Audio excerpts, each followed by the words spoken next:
Hello friend, नमस्कार। मैं रवि एक बार फिर आपके साथ। बच्चों, हम कर रहे थे spoken English.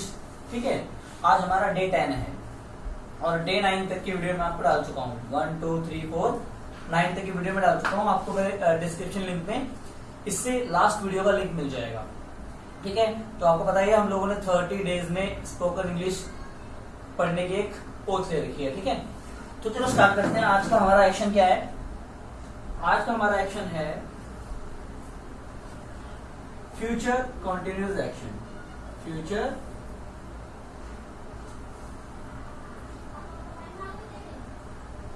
Continuous action. Statement लिखते हैं, कुछ काम कर रहे होंगे। कुछ काम हो रहा होगा या चल रहा होगा। ठीक है, देखो हम लोगों ने इससे पहले किया था प्रोग्रेसिव एक्शन। प्रोग्रेसिव के हम लोगों ने प्रेजेंट, पास्ट और फ्यूचर तीनों खत्म कर दिए। उसके बाद हमने स्टार्ट किया कॉन्टिन्यूस एक्शन। हमने प्रेजेंट कॉन्टिन्यूस एक्शन कर लिया, पास्ट कॉन्टिन्यूस एक्शन कर लिया। आज हमारा फ्यूचर है। इसमें क्या होता है, कुछ काम कर रहे होंगे, लेकिन ये होंगे का मतलब ये है कि अभी नहीं, अब के बाद, फ्यूचर टाइम। हमेशा ध्यान रखना, फ्यूचर वही होता है जिसके अंदर फ्यूचर टाइम आता है। ठीक है, कुछ काम कर रहे होंगे, कुछ काम चल रहा होगा या कुछ काम हो रहा होगा। जब भी कुछ ऐसा समझ में आए आपको कि कोई भी काम कंटिन्यूटी में चले, लेकिन अब नहीं, अब के बाद, फ्यूचर में, जैसे मैं अभी इस वक्त काम कर रहा हूं, इसके बाद जो भी कुछ होगा वो फ्यूचर में होगा। जैसे कि अगले हफ्ते इसी दिन, कल इसी वक्त, आने वाले समय में, कभी भी, उसे फ्यूचर बोलते हैं। और वो काम हो ना रहा हो, चल रहा हो। ठीक है, चलो इसकी हम स्ट्रक्चर बनाते हैं। हम सेंटेंस के स्ट्रक्चर जानते हैं, हम 4 स्ट्रक्चर कर चुके हैं। वही करते हैं हम लोग, एफर्मेटिव या सिंपल, नेगेटिव, इंट्रोगेटिव और इंट्रोगेटिव नेगेटिव। बेसिकली ज्यादातर हम जो बोलने में यूज करते हैं वो इसका और इसका करते हैं, इसका थोड़ा सा कम करते हैं, लेकिन फिर भी आपको आना चाहिए। चलो पहले स्ट्रक्चर लिख लेते हैं इसका, फिर बात करते हैं। सब्जेक्ट, फ्यूचर में क्या आता है, विल या शाल, फिर बी, फिर वर्ब की first form ING, then object. ठीक है, नेगेटिव में क्या आएगा, subject, will, shall, not, be, verb की first form ING, then object. Interrogative में क्या आता है बच्चों, विल शाल आगे आ जाता है, विल और ये शाल। फिर सब्जेक्ट, फिर बी, वर्ब की first form, then ING, object. और इंट्रोगेटिव नेगेटिव क्या आता है, will, shall, subject, not, be, verb की first form ING, then object. तो देखो फ्रेंड्स, हम अब तक जितने भी एक्शन हमने कंप्लीट किए हैं, आज हमारा 6वां एक्शन है ये। हर एक्शन में मैंने आपको 4 टाइप बताए हैं। हम जब भी कोई बात बोलते हैं तो हमारी बात बोलने के 4 तरीके होते हैं।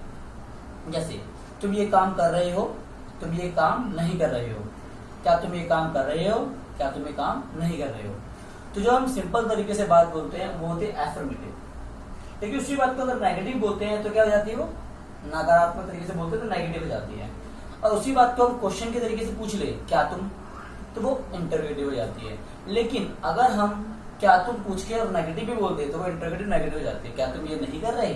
ठीक है, ये हमारा स्ट्रक्चर है, एक बार इसको वेरीफाई कर लो। Subject, will, shall, be, verb, ING. ठीक है, ठीक है और ठीक है, सब कुछ ठीक है। इसे उतारो, फिर हम एग्जांपल करते हैं जो कि आपको ज्यादा समझ में आएगा।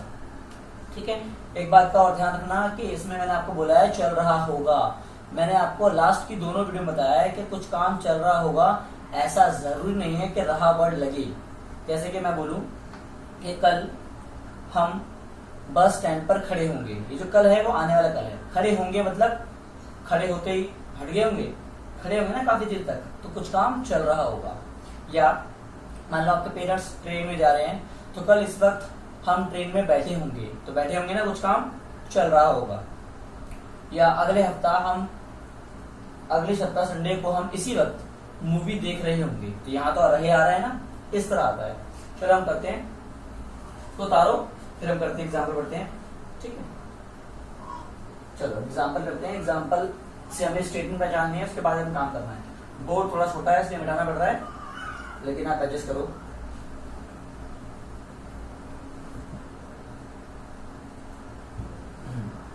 तो फ्रेंड देखो, एक एग्जाम्पल लेते हैं। कल इस समय हम ट्रेन में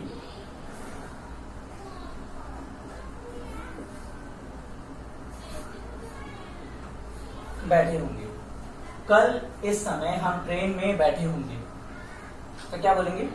देखो टुमारो हम आगे भी लगा सकते हैं और पीछे भी लगा सकते हैं। फिलहाल मैंने आपको क्या बताया कि सब्जेक्ट को आगे रखना है, तो आप उसी तरीके से करो। बाद में जब आप स्पोकन अच्छे से बोलने लग जाएंगे ना, तो आप इसे कहीं भी लगा सकते हैं, ठीक है। तो देखो कल इस समय हम ट्रेन में बैठे होंगे, सब्जेक्ट कौन है? हम। तो वी शाल बी बैठे होंगे, कुछ काम चल रहा होगा। वी शाल बी सिटिंग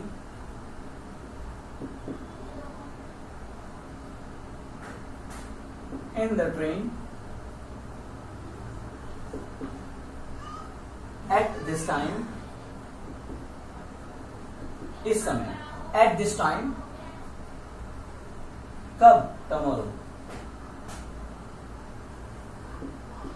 ठीक है। क्या बोलेंगे? we shall be sitting in the train at this time tomorrow, मतलब इस समय ट्रेन में कल हम बैठे होंगे। विल शाल कुछ भी लग सकता है, लेकिन बी और आई का क्या लगता है? शाल, मतलब फर्स्ट पर्सन के साथ शाल लगता है, याद रखना आप, ठीक है। अगर इसे नेगेटिव बनाएंगे तो कैसे बोलेंगे? कल इस समय हम ट्रेन में नहीं बैठे होंगे। We shall not be sitting in the train at this time tomorrow. We shall not be sitting in the train at this time tomorrow, ठीक है। ध्यान रखना फ्यूचर कब होता है? जब टाइम कौन सा हो? अब के बाद का, ठीक है। चलिए एक और करते हैं हम लोग एग्जाम्पल। अगर इसको हम इंट्रोगेटिव बनाए क्या, तो क्या होगा? बिल कहाँ आ जाएगा? सॉरी, सार कहाँ आ जाएगा? आगे, बस बाकी सेम रहेगा। Shall we be sitting in the train at this time tomorrow. बोलने में थोड़ा और लग रहा है ना? क्यों लग रहा है? क्योंकि आप ऐसे सेंटेंस ज्यादातर यूज करते नहीं हैं, लेकिन अब आप स्पोकन इंग्लिश में है तो ये सब आएगा और आप करेंगे, इसलिए प्रैक्टिस करते रहिए और सीखते रहिए। मैं बहुत स्लो बोल रहा हूँ ताकि आपको हर किसी को मेरी बात समझ में आए और सुनाई दे, ठीक है। चलिए अगला सेंटेंस करते हैं एक और।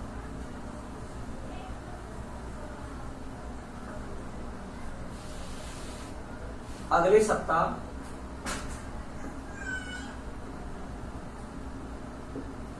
हम इस समय, तुम इस समय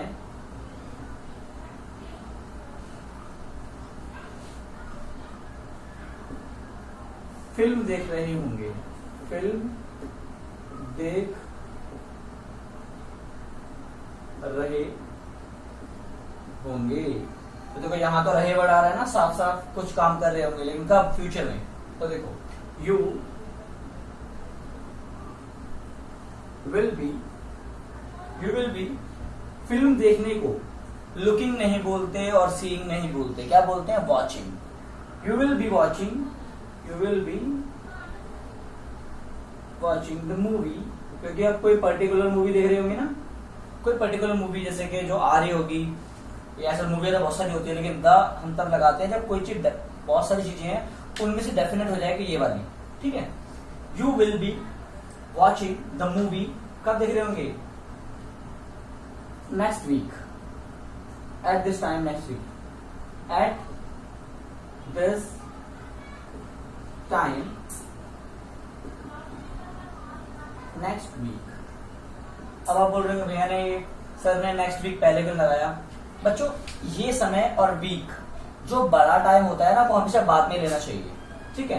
तो at this time you will be watching the movie at this time next week, तुम इस वक्त अगले हफ्ता मूवी देख रहे होंगे, ठीक है। चलो और नेगेटिव बनाएंगे, इसका क्या बनेगा? You will not be watching the movie at this time next week, ठीक है। बोलना है बिल्कुल क्लियर, यू विल, जो मैं विल बोल रहा हूं ये आपको जो विल बोलना है तो ऐसे बोलना है कि विल का साउंड ना आए।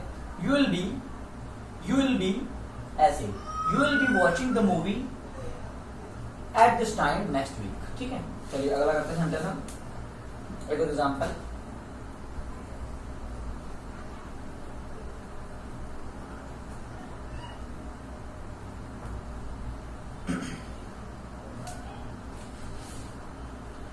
वह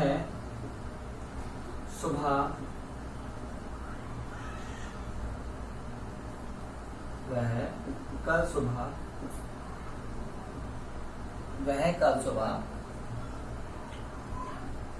बस में चढ़ रही होगी, कुछ काम कर रही होगी कल सुबह, तो वह शी विल बी विल की जगह इल, मैं आपको सिखा रहा हूं, मैं विल बोल रहा हूं लेकिन आपको इल बोलना है। शी विल बी, चढ़ने को क्या बोलते हैं बस में? चढ़ने को बोलते हैं बोर्ड और उतरने को बोलते हैं डी बोर्ड, तो यू विल बोर्ड, लेकिन आईएनजी लगेगा board. She will be boarding the bus, boarding on the bus, at the bus नहीं आता। बोर्डिंग का मतलब होता है किसी पर चढ़ना, ठीक है। कहीं बोर्डिंग के बाद ऑन, इन, अपॉन, एट कुछ नहीं आता। बोर्डिंग द बस कब? टुमारो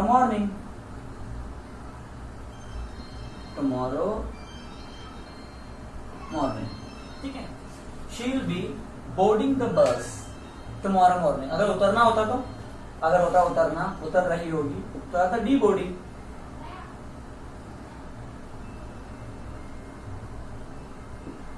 ठीक है।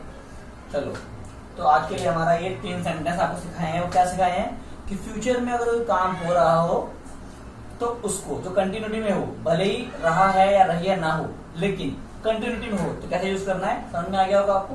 तो मैं आपको एक सेंटेंस देता हूँ, आई होप कि बाकी जो होमवर्क है वो भी आप कर रहे होंगे, ठीक है। सेंटेंस को चारों तरीके से कन्वर्ट करना है, मतलब एफर्मेटिव, नेगेटिव, इंट्रोगेटिव और इंट्रोगेटिव नेगेटिव में, ठीक है। चलिए एक होमवर्क देते हैं आप।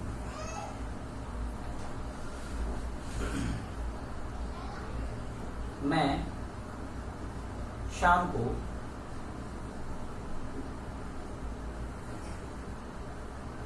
मैच देख रहा होऊंगा। मैं शाम को मैच देख रहा होऊंगा। नेगेटिव, मैं शाम को मैच नहीं देख रहा होऊंगा। इंट्रोगेटिव, क्या मैं शाम को मैच देख रहा होऊंगा। और नेगेटिव, क्या मैं शाम को मैच नहीं देख रहा हूँ। आपको बनाना है, देखने को वॉच बोलते हैं। जब भी हम कोई प्ले या कुछ भी चीज देखते हैं तो वॉच लगाते हैं, ठीक है। तो कर लेना और वीडियो को लाइक सब्सक्राइब करते रहिए, क्योंकि ज्यादा लाइक करेंगे, सब्सक्राइब करेंगे तो ये आगे तक पहुंचेगी और सबको समझ में आएगा। और वीडियो को एक बार नहीं 2-2 बार देखिए ताकि आपको अच्छे से समझ में आए और आगे बढ़ाइए, ठीक है। मिलते हैं अगली वीडियो में। Thank you.